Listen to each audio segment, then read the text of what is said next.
And today we are going to see another API. So this also for public transit. So especially for trains. So we have one API for Chicago train tracker. So if we just search CTA API, we'll get the information.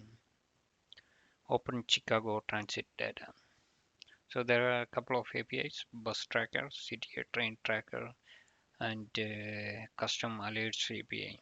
So CTA train tracker API.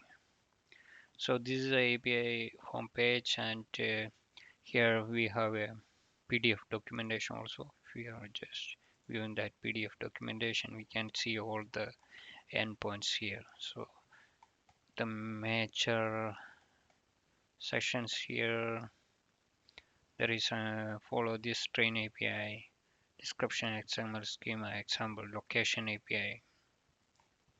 So if we click on one of the TT position is endpoints or written in ASPX. So we have the option to choose JSON type on the output and also the XML.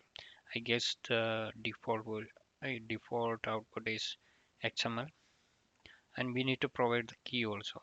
If we are not providing the key, we will not get this API. So for key, we need to apply directly to them. There is one information about that here somewhere. You must first get a key to use our API. Use our API application form. If you fill that application form, after their evaluation, they will review your application, and after that you will get the API key. So after that we can use this one. So this one for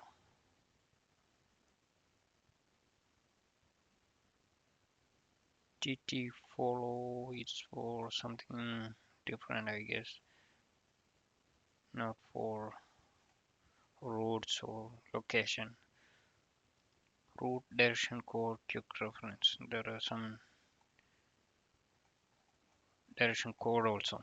So it's very easy to use this API comparing to any other API. Just we need the key and also only few endpoints, but there are a lot of parameters. So if I am just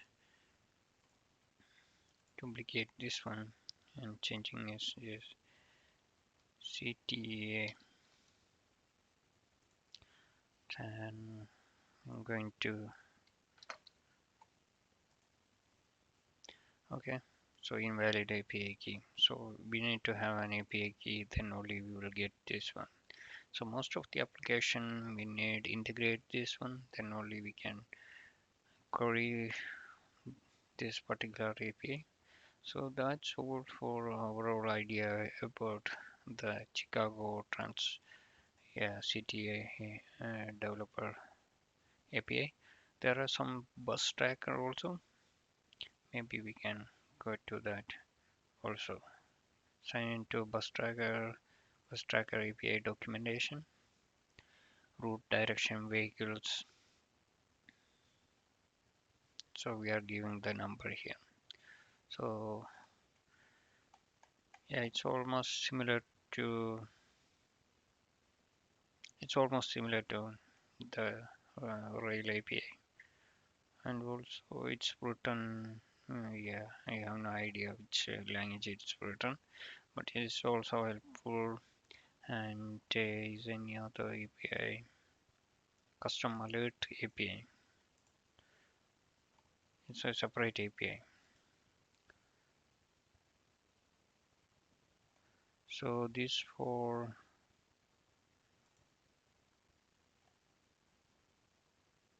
okay, if there is any alert regarding the transit, we will get some particular alert.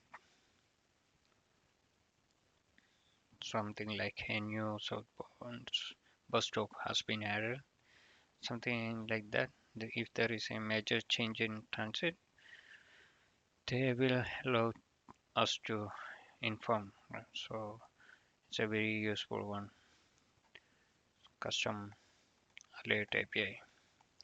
So that's all for today. Tomorrow we will go to some other open APIs available. Thank you for watching.